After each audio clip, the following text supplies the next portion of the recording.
What's good, YouTube? It's your boy JrTheOota. Today we finna be reacting to 8-year-old girl comes back from the dead to take down serial killer. If you're new to the channel, do me a favor, smash that like button, sub up, follow my Twitch top left corner. We go live every single day. Let's get started, man. In 1979, two young girls encounter a disturbing man on Huntington Beach before one of them disappears. No! 5 days later, only her skull is found. This sketch is then shared with every newspaper. What? Only her what? Only her what? Before the detective himself sees his suspect on television, winning the dating game, and kissing his next victim. But no one could have imagined that Rodney Alcala is this nigga? No! serial killer, suspected of killing 130 people. What? The one 8-year-old girl who survived will come back to take him down. The year is 1960. 130 people. 130. 130.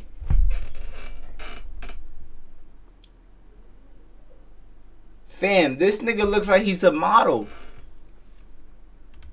130, man. I don't even have 130 pair of shoes.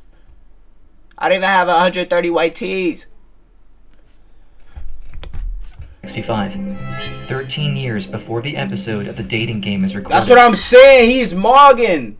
It's 1965. He's Morgan before you even knew what Morgan was. 13-year-old Morgan Rowan has just moved to North Hollywood with her family. The shy young girl goes to Catholic school and is enjoying the free-spirited life of California. On this particular night, she's hanging out with a friend at her favorite spot, the Hullabaloo Club, a famous nightclub that attracts even the biggest celebrities. As they're standing in the parking lot, waiting to watch the bands come in, Morgan sees two older guys staring at them and smiling. Her friend tells Morgan, "Hey, that's Rod." He was tall, attractive. He was very charismatic. He really drew people to him. Young girls loved him. They just loved him. Jetto, I know, mud. I know, but I know. Kept looking over at us, smiling, winking, playing. Nah, why he fake? I ain't gonna lie, chat. This nigga's hair is like, for me, I ain't gonna lie, he got aura. I'm not, am I glazing? He look like he got some aura. Am I glazing? Let me chill. And then she kind of waved us over. After a few minutes, Morgan's friend takes off to go meet someone, leaving her alone with the two guys, with Rod. But Morgan doesn't mind, as she finds him interesting. She even likes the extra attention he gives her. I wanted his attention, and he put his arm around me, hugged me tight, smiled and laughed. But while Morgan... Fam, look at his hair. JR, so you saying he would have been able to get you if... Oh, pause, man. What? thinks Rod is simply flirting with her. I'm not gonna lie, though. I feel like back in the 60s, chat, this shit wasn't weird. Chat, what y'all think? I feel like in the 60s, like I didn't hear stories like word to bro, like my grandpa, right? This nigga started dating my grandma. He was like 20 something. She was like 17, 16. Like, that's mad weird. That's mad weird. And that's my grandpa. So in the 60s, they probably thought this shit was like, that shit was probably regular. You feel what I'm saying? Or I'm tripping. Y'all know what I'm saying, or I'm tripping. Like, nowadays, you could never get away with doing some shit like that. And either way, that shit should have been wrong back in the day. But it's like, obviously, they weren't raised that way. You feel me? 16 and 20, that's what I'm saying. That's literally what I'm saying, bro. Or like even 16, 22, 20, that's weird, bro. She has no idea what his real intentions are. He grabbed my arm and dragged me into an alley at the back of the club. I think he slammed my head against the wall. because I was unconscious. When I woke up, I had something pressing hard against my chest. As she comes to, she's standing up straight, pinned against the wall. Morgan realizes Rod has pushed a dumpster against her. She was badly beaten while she was unconscious. Oh, but Rod is nowhere in sight, so she's able to free herself. I ran and pounded on the door, and the owner of the club called his wife. She helped me. After This nigga's a weirdo, bro. This nigga's a weirdo. Like, why are you even doing this? that, I would make sure I stayed away from him. For the next 3 years, Morgan makes sure she doesn't come into contact with Rod. Her spirit is shaken, but with time, she begins to go out with her friends again. Until late August of 1968. JrTheOota I'm facts. 16 years old. I found out that we were moving back to New York. I was so upset by it, I didn't want to leave my friends. 4 days before she's set to move back to New York, Morgan and her friends decide to go celebrate one last time on the Sunset Strip. There were hundreds of people walking around on the street, singing or dancing or whatever. And you would just talk to anybody. Rod just suddenly appeared. And I'm not gonna lie, chat. Look at this shit. You would just talk This to is like anybody. this is like nowadays when let's say you go into a main strip, whatever that main strip is. Every state got their main strip, right? Where like everybody just be walking and shit. But nowadays we got phones, nigga. In this time, yeah, facts. There's no za. There's just alcohol in that white, and there's no phones, fam.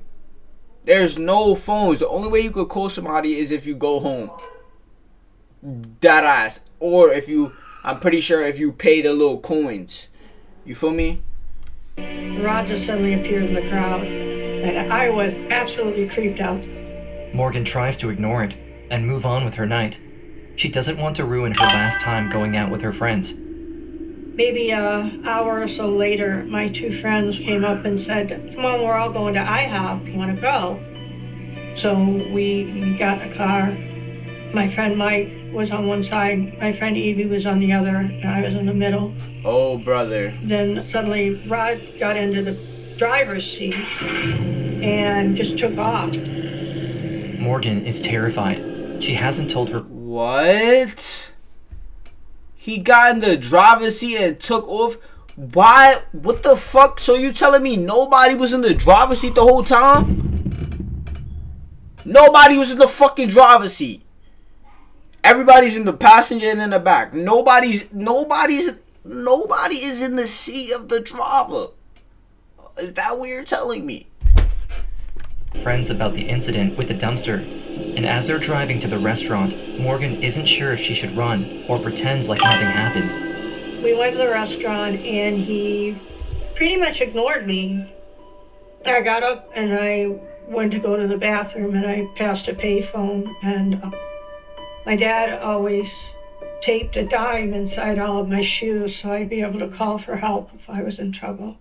So I took the dime and I just kind of stood there thinking about it. I have 4 days with my friends and I wanted to be with my friends, and I didn't call my dad. You didn't call your dad. You didn't call your dad. I'm not gonna lie though, chat. I'm tripping. What I noticed is that nobody was in the driver's seat because her friends, I'm guessing the nigga spoke to her friends and he was on some shit like, oh, let's go to IHOP, me, you, and your friends type shit. But her friends just told her, let's go to IHOP. Whole time the nigga was raising up her friends so they go, feel me? This nigga's a demon, bro. If I could go back, I would have called my dad.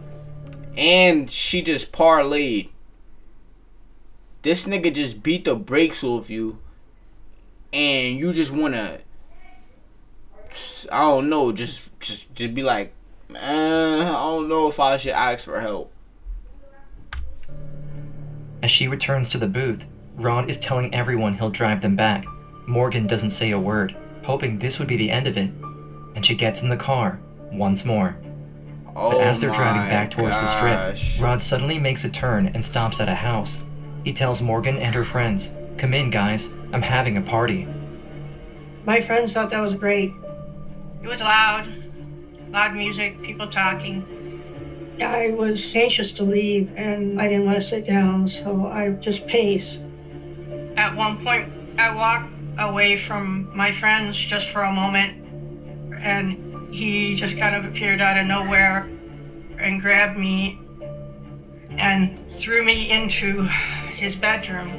As Morgan staggers on the bedroom floor, Rod... Like, again, why are you around this nigga? You wanna keep going away by yourself? Like, what the fuck are you doing?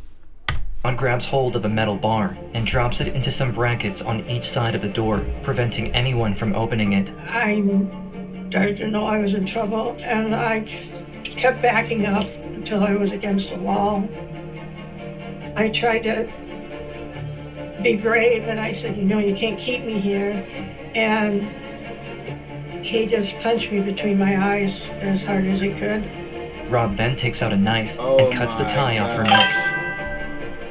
I could feel blood start to flow, and I remember thinking, people put themselves in these situations. I ain't gonna lie, facts. Sometimes they don't, but sometimes they do, my nigga. Real shit, cause your IQ is below your ass. At my neck, I'm gonna die. With the knife in hand, Rod cuts off the rest of her clothes, leaving her naked. As he gets up to take off his own pants, he puts the knife down onto the floor, just out of reach from Morgan. I could see it next to me, and I kind of fixated on it. I kept thinking, if I can move to where I can get on top of the knife, he can't pick it up and kill me with it. And he raped me. I fought really hard. I was a virgin. This was devastating. I started to feel like I was falling down a well. Just a really long, dark well. Damn. I was praying for it to be over. Praying because I knew that I was going to die. But suddenly there was a whole lot of commotion. Although the loud music has prevented anyone in the house from hearing what is going on in Rod's bedroom, Morgan's friends have noticed she is missing. As they're banging on the door, Rod gets furious and takes it out on Morgan, violently. The young girl is losing track of reality, barely clinging to consciousness, when suddenly, the window beside her shatters. My friend Mike had broken through the window. I could feel air, cool air. Nah, W friends though, I ain't gonna lie. W fucking friends. Everybody ran into the room, and he was just standing there naked from the waist down with my blood all over his shirt. And he said, "Take her." If my friend Mike hadn't broken the window, I would definitely not be here today. Morgan runs out into the streets with nothing but a ripped blouse on her. Her friend Mike catches up to her and begs her to get help, but Morgan is adamant. She doesn't want her parents to know what happened. I just knew I could never ever tell my... You don't want your parents to know what you see, bro? Like, what do you mean, nigga? What do you mean? You put yourself in this situation because you didn't want to call your dad. You did not want to call your father.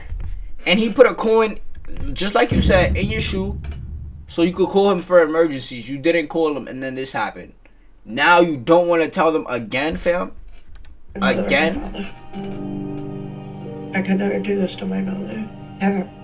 My mother was fragile. My mother would not have been able to handle it. She agrees to go to Mike's house so she can be taken care of.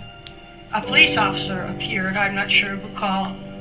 I really didn't want to talk to him because I didn't want my parents to know. I wasn't cooperative at all, and he left. Regardless of whether she wanted to pursue it or not, the officer had plenty of information, and it should have been recorded, and it wasn't. She dumb as hell. Word to bro. I'm not gonna lie. She's actually a special human being. She's actually dumb. Honestly, very dumb. Because you're more worried about your parents' reaction than this shit never happening to you again. You don't want to tell the police. You don't want to tell your parents. Like, what are they going to do? Hit you? No! Nigga, they're finna fucking help you. Yes, they're finna be hurt. Oh my god. But who's more hurt? You or them? Come on. When I got to New York, the person I had been was gone. I was morose and quiet and troubled. My parents just thought, that I was sad from leaving California, and I was upset. It's October 1968. Morgan has been living in New York for the past few weeks, doing everything she can to forget the attack on her life, when she gets a letter in the mail from one of the girls who was there that night. When I opened the letter, a newspaper clipping fell out on the floor. Sex fiend hunt in Hollywood. And it said that Rod Alcala had raped and almost killed an 8-year-old girl. This nigga's a weirdo, bro. This Rod nigga is a weirdo, chat. Wow. I was overwhelmed. It was my fault. I hadn't done anything. I could have stopped it. I should have told my parents. I should have done something. I should have gone back to that house and killed him myself. So I tried to call back to LA, tried to get a hold of somebody, but I had no name to track. I didn't even know if she lived. It broke me. I dreamt about her all the time. She had no name, no face. She was just kind of a ghost. I would go to the library and look up LA Times on microfilm and look for anything that told me whether she lived or not. Rodney Alcala, the man Morgan knows only as Rod, is in every newspaper she finds, and yet there is no news of his arrest. The man, it seems, has vanished. What she doesn't know is that Rodney Alcala has also traveled to New York. The shot apparently came from an apartment.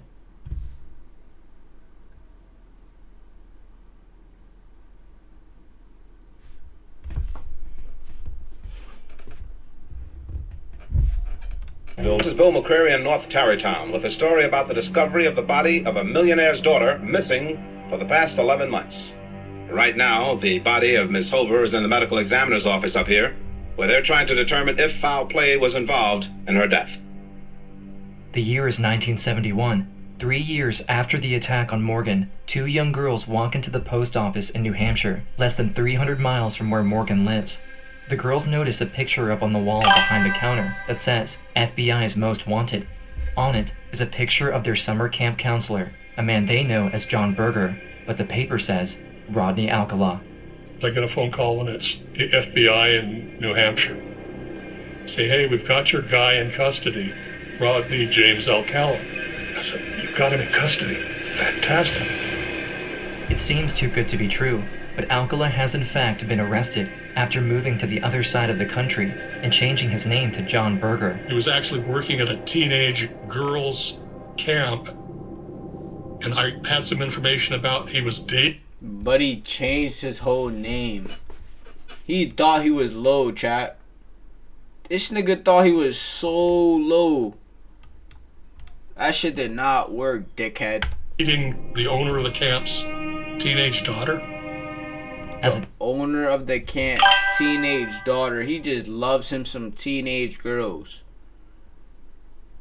Like, and I swear, niggas like this be only doing this shit to, like, they like, it gets these niggas horny and fascinated when they force somebody to do some shit. I don't know how that works, but turns out, Alcala had purposely found a job as a photography teacher in a summer camp exclusively for girls.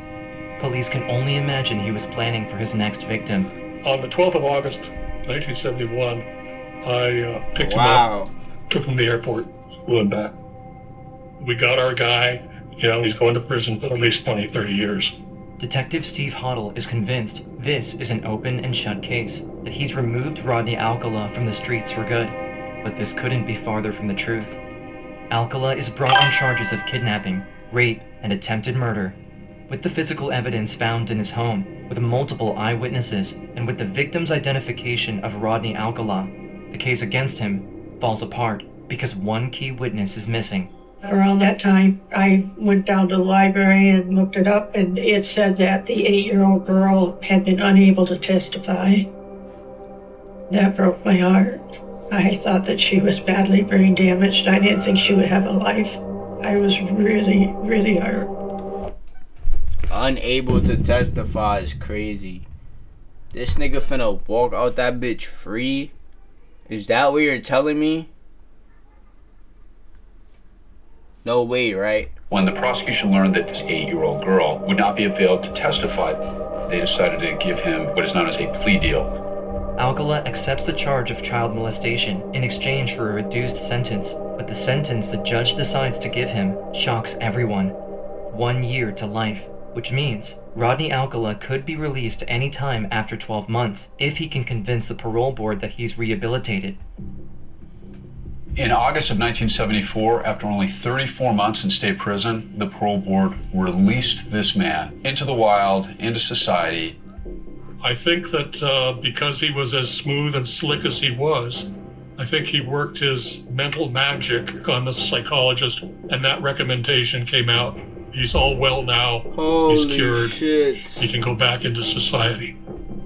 But Rodney James Alcala has yet to show the world what kind of monster he really is. But before we continue the story, this video is brought...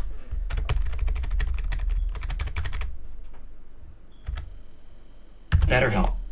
After Alcala was released from prison, 12-year-old Robin Samso and her friend Bridget are doing cartwheels down at Huntington Beach when a man walks up to them. He says he's a professional photographer and asks if he can take their picture. This is the type of thing that Rodney Alcala would do. He would seek out girls and convince them that he was a legitimate photographer and he was going to do a magazine layout. As the man is taking their picture, a neighbor comes up to the girls and asks if they're okay, worried about this strange man talking to them. As soon as she arrives, the photographer turns his face away from her and sprints away. He approached two 12-year-old girls. Who does that? It's just as creepy in 1979 as it would be today.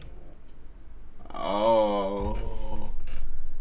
I ain't gonna lie, I didn't think it was as creepy. I ain't gonna lie, bro. Y'all make this shit seem so regular.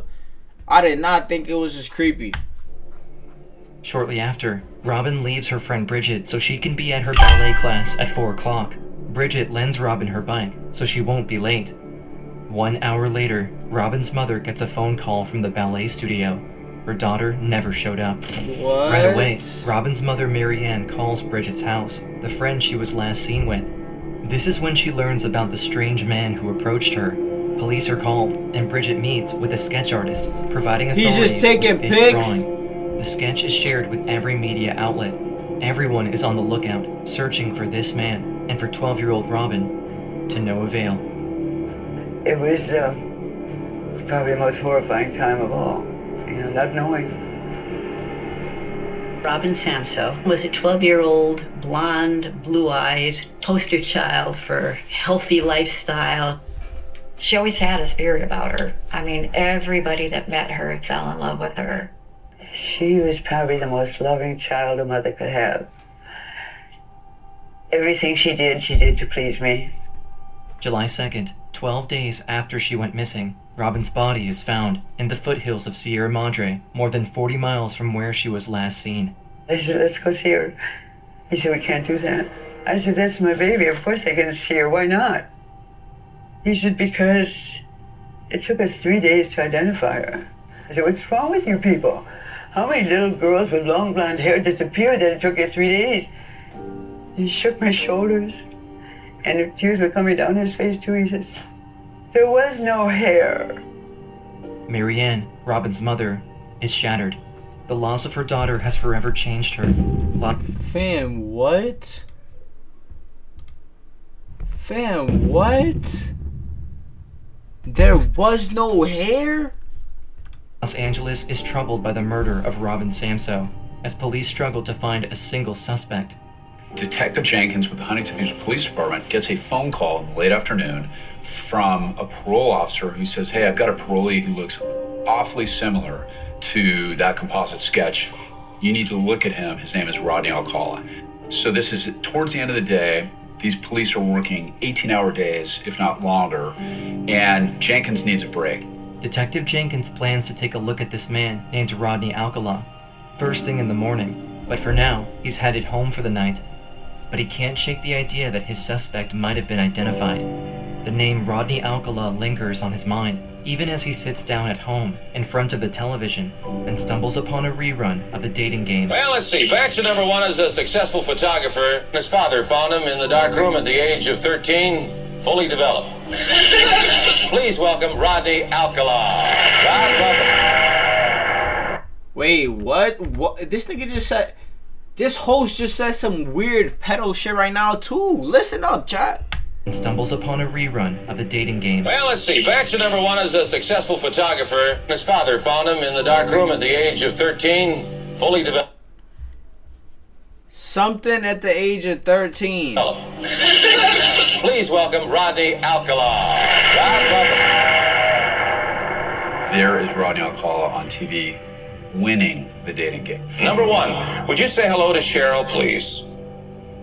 We're going to have a great time together, Cheryl. In retrospect, it has got to be one of the creepiest moments on TV. Bachelor number one. Yes? What's your best time? The best time is at night. Nighttime. Nighttime's when it really gets good. The arrogance to actually go on television in front of the whole country looking for... So, 13 is fully developed. Yeah, that's what the fuck he said. That host is a weirdo. And this nigga Rodney is even more... This nigga is bold, chat. He's bold. He just killed all these people. Now he's on TV trying to win a dating show. More women. Detective Jenkins cannot believe that Robin Samso's killer is on TV. He finally confirms this is the man from the drawing. He immediately starts calling the police department to tell the sergeant he's identified Rodney Alcala, but he can't help but worry for the contestant on the show.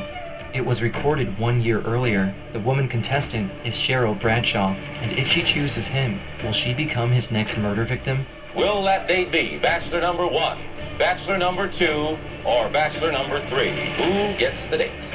Well, I like bananas, so I'll take one. Number one, Bachelor number one, all right. But backstage, once the cameras are off, Cheryl's instinct tells her something's not right. So she calls the producer of the show. She called me at the office and she was like, Ellen, I can't go out with this guy. I mean, he is a creep. I'm not going. I can't. She, as she said, very creepy vibes from him. She felt very uncomfortable. I went, oh God, no, don't go. I mean, you don't have to go. I think it may have saved your life. It's July 24th, 1979, when police arrest If she would have Rodney went, Alcala it would have for the been murder over. of Robin Samso. All this time, he had been hiding in plain sight, living at his mother's house, just a few feet away from where Robin's body was found. They obtained a search warrant for his mother's residence where he was living. They don't... Buddy was just chilling at his mom's house. Doing hits out his mom's house.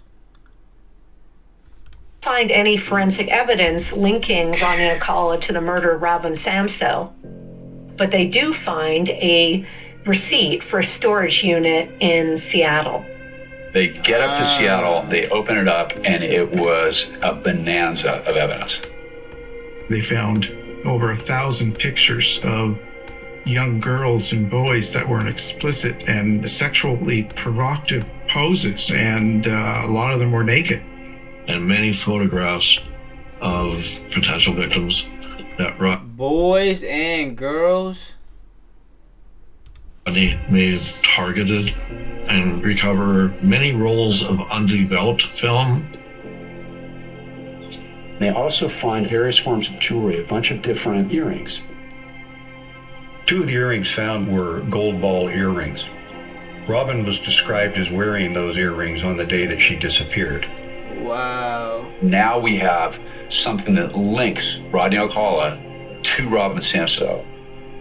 February 1980, Rodney Alcala goes on trial. Every seat in the courthouse is taken. Robin Samsoe's mother, Mary Ann, is there. As she's sitting behind her daughter's killer, she has a clear view of him, and her hand is inside her purse, clutching a gun. No one in the courthouse knows that she's about to shoot Rodney Alcala. Not even Robin's oldest sister, Tarana, sitting next to her. My mom she was never the same. It's like her life just had this big empty hole, and everybody else was just on the outside looking in. She really didn't care about anything else at that point. She wanted to avenge her daughter. I was going to shoot him right between the eyes if I could have gotten a shot at him. I do remember she was very calm. She just kept saying everything's going to be okay. Everything. That's the mom, chat. Shoot him right between the eyes if I could have gotten a shot at him. I ain't gonna lie. That's the girl talking. That's the girl talking I was before. I ain't gonna lie. She low key. Remember, she was very calm. She just kept saying everything's going to be okay. Everything's going to be okay. But then, she felt Robin's presence. All of a sudden, I smelled her shampoo. And I felt this warmth in my hand, and I couldn't get my hand out of my purse. I remember her telling me that she heard Robin's voice and told her not to do it. April 30th, 1980, the jury has reached a verdict. Rodney Alcala is found guilty and is sentenced to death.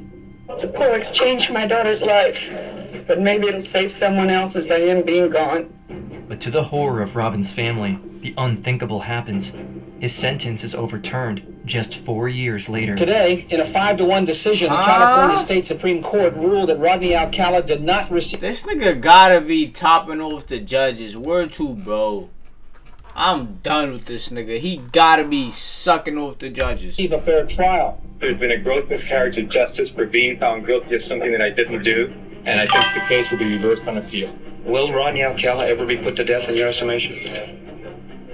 Not if I can have anything to do with it.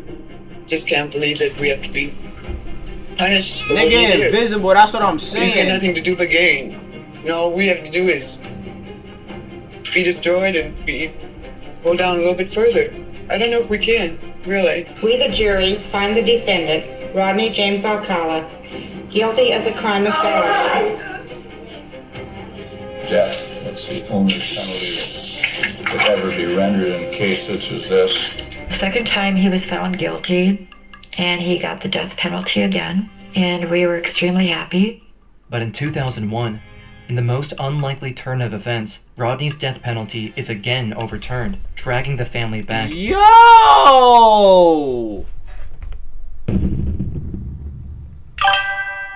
Nah, this nigga is wildin'. Look how he look now. He look mad funny. Nah, he look mad funny now. Child, he lost all his swag. This nigga look like... He look like a nigga off for like, I don't even know what TV show, but he look crazy. Into the horrors of another trial, and risking his liberation. My mom really kind of lost it then. We've gone through a lot of hell because of that animal. A lot of hell. A lot of hell. Every time this happens, it's like losing Robin all over again. You know? I don't know if you've ever lost a child, but there's nothing that hurts like that. Nothing. This case was assigned to me back in 2003 when my boss came in and essentially gave me the rundown on it, said that it was going to be a tough one. That's when Matt Murphy decided to go back to the evidence, and he had that pouch of jewelry. He looked like the nigga of like a Monopoly. Y'all know the Monopoly shit? Like, let me see. Monopoly board. Maybe I'm tweaking.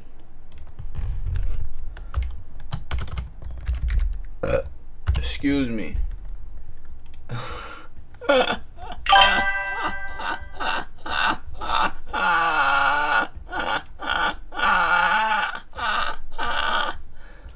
Pinocchio creator.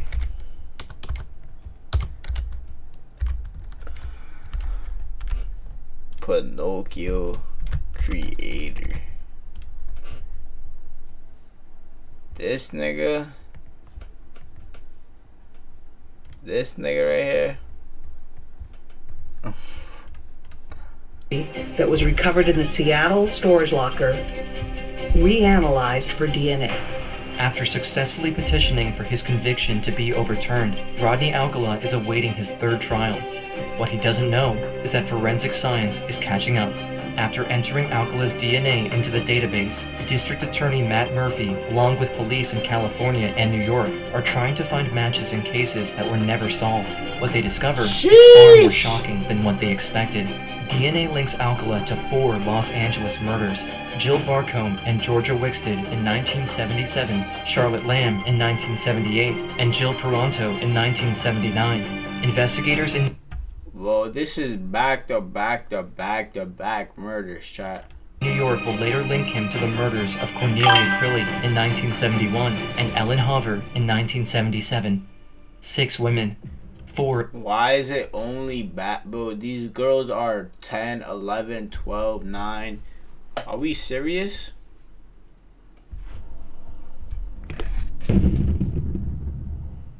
Of which were murdered before his appearance on the dating game. Right at that moment, we realized that not only is Rodney Alcala a vicious murderer, and in fact, he is the serial killer that we always suspected him to be. The year is 2010. Damn. 9 years since Rodney Alcala's conviction has been overturned. 2010? And finally, his third trial reaches its end. This time, he will not only be charged with the murder of Robin Samso, but with a total of 5 murder charges in the California State Court. Fam, this nigga still has long hair. This the nigga with long. I never met a nigga go his whole life with long hair. However, there's one witness who will shock the courtroom. The 8-year-old girl who, in 1968, survived the serial killer. It was the first time I ever had a name for her. First time I'd ever seen her face. And it was pretty overwhelming. I was just so happy to see her alive. My name is Tali Shapiro.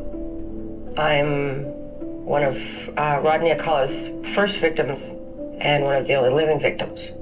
I remember the morning was nice and warm because I wore the dress that my nanny had crocheted for me. And I was supposed to take the public bus to school because it was only blocks away. But I didn't like taking the public bus by myself.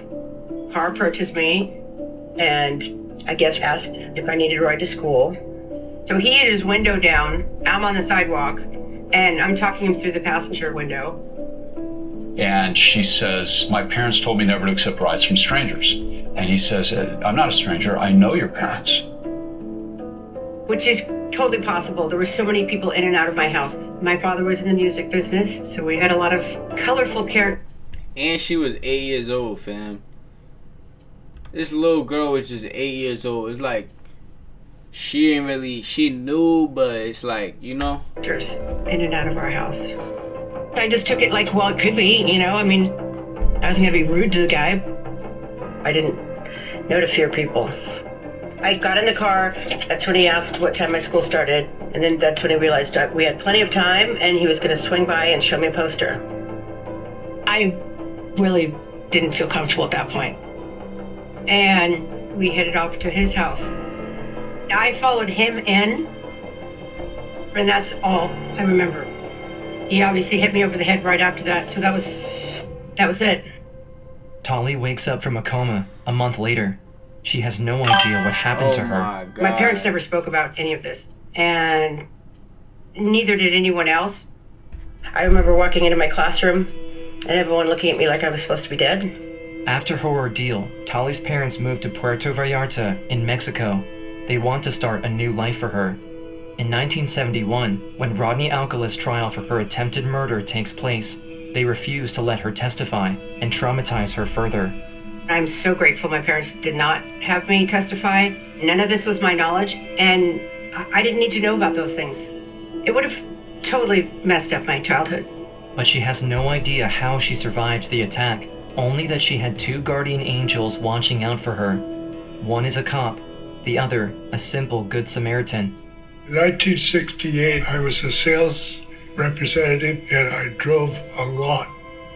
That day, I drove up to Hollywood and I was going along Wilshire Boulevard and I wanted to turn around, but there was a car in the crosswalk. Inside was a man and he was talking to a young girl, evidently on her way to school, and he was smiling and talking to her, just fixated on this little girl. That disturbed me. All the warning signs were there. Donald Haynes is at the right place at the right time. He sees Tolly get into the man's back seat. He can tell something's not right, so he decides to follow the car. Right away, he notices the car has no license plate. His mind is racing, not knowing what will happen to the little girl and unsure of what his next action should be, until the car stops in front of a house. He watches as Tolly walks out of the car and into the man's house. I thought, what the hell do I do now? He may have a gun, who knows? It's all. Damn, I'm not gonna lie, that's crazy. This nigga just followed this car. He felt the vibes. I'm not gonna lie, that's crazy. That's God, bro. I thought, well, I'll go find the payphone and I'll phone the police. And I received a call to see the man about a possible kidnapping at Las Palmas and Sunset. There's a gentleman right on this corner waving me down. Donald Haynes tells Officer Chris Camacho exactly what he saw, shows him the house they got into. Camacho immediately calls for backup. I went to the front door and started knocking. I could hear someone running around. The suspect appeared, moved the curtain back. I looked him in the face. I said, I need to talk to you. Please open the door. He relayed to me, I just got out of the shower. Give me a moment. And I am looking at him. He's not wet, doesn't have a towel, and he's nude. There was a rage about him. He wasn't calm. His eyes were fixated and angry. So that's what I told him. I said, you need to open the door. I need to come in and talk to you. I put my ear to the door and I'm hearing moaning. Within seconds, I kicked in the door. To the right was a dining. Hearing moaning? Nigga, he kept going, chat? This weird nigga kept going? What the fuck is wrong with this man? He gets caught in the act and keeps going. Room to the left was a living room, and straight ahead was a kitchen. And here was this little girl. Blood all over the place, with this bar across her neck. That kind of violence, it still haunts me. We all thought she was dead. She wasn't breathing. There was no pulse. As Officer Camacho checks the rest of the house for the suspect, he sees him escaping through the back door. There's a chance he can catch him, but he has to make the choice. Run after the killer, or stay with the little girl, who appears to be dead. I wanted to catch him. I desperately wanted to catch him. I just couldn't leave that little girl with that bar across her neck. And that was breaking all protocol, because the crime scene, you're supposed to contain it, not touch anything. But I grabbed a towel and I took the bar off her neck and set it on the side. And that's when we heard the little girl starting to gag for breath. Oh my God, she's alive. Right away, an ambulance is called, and Tolly is rushed to the hospital as she's barely clinging to life. So basically, chat, once again, he basically got away. He got away. This nigga basically got away. Right here, he got away, fam. He got away. Like, you could literally... Chat, I ain't gonna lie. Back in the 70s and 60s... 70s and 60s, my nigga, you could do a hit. The police could come. You could bail out on feet and never get caught. In real life, you could do that. I'm not saying you can't. But it's like... Once the police is at your shit, I mean, they gonna surround it, all type of shit. But back in the day, the police come to your crib, you could still get low. They don't know who you are. In the house, I found a wallet on the end table, and I picked it up. I opened it. I found ID belonging to a Rodney Alcala. I saw his face. I saw him. I knew what he was capable of. I wanted to go to the hospital and check up on her. The doctor said to me, had you not taken that bar off her neck, she probably wouldn't be alive because you opened up her airway. And damn. It struck me profoundly. Back in the courtroom, Damn. everyone is stunned. Tali Shapiro's testimony has left everyone speechless.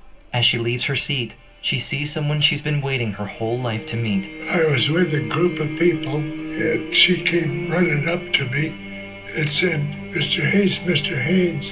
And I said, who are you? She says, I'm Tali Shapiro. And I said, oh, I'm so glad to see you. She said, you're the only reason I am here. Damn. That was really something. Grandpa Deadass saved this girl's life, gang. That got to me. I had some guardian angels around me, the Good Samaritan, and I had the policeman. Without those two people, I would not be here today. As she exits the courtroom, reporters all ask Tali for a statement. He should be put down. I don't think he should breathe another day, honestly. So. She doesn't know it yet, but there's one person watching who has been following the trial more closely than most. Morgan is at home, looking at the brave young 8-year-old who survived. Seeing Tali's courage brings Morgan to tears. I blamed myself for so long.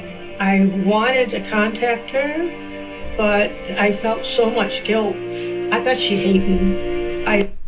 Oh, Morgan, still, bro? Morgan, you still going on with this shit?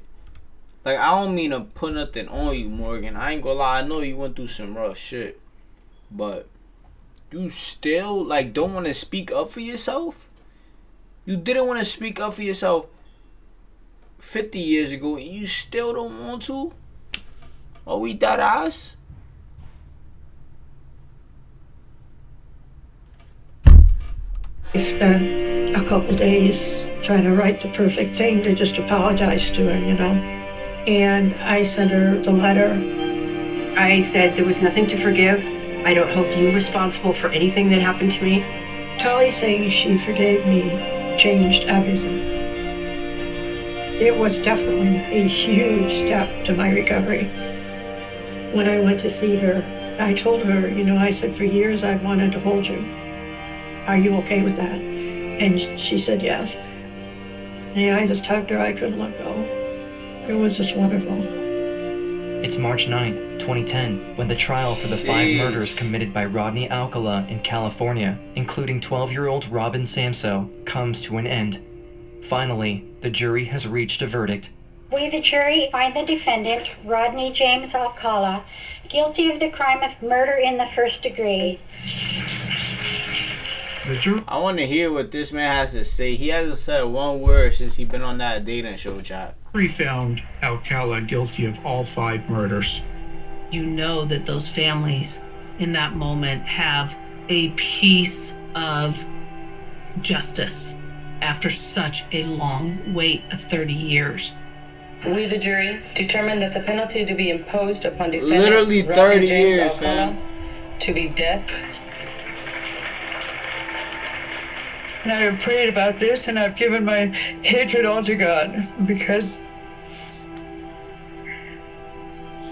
I've let this feeling consume me for 31 years, and I'm not going to give him no more power over me. But the story doesn't end there. Following the conviction, authorities have released 120 photographs taken from Alcala's locker in the hopes of identifying possible victims and solving missing people's cases. In 2015, Kathy Thornton stumbles upon those pictures and identifies her sister Christine 39 years after her disappearance. Damn. After spending her entire life looking for answers, Kathy can finally put her sister to rest. All right, here's a look at some other top stories this morning. Convicted serial killer Rodney Alcala. Fam, this is 2015. 2015. So all these people went maybe 50 years. I mean, not 50, like 40, 30 years without knowing what happened. Alcala died in prison. The so-called dating game killer died early this morning while still awaiting his execution. I feel like Robin's life meant something, even in 12 years. She stopped him from killing anybody else.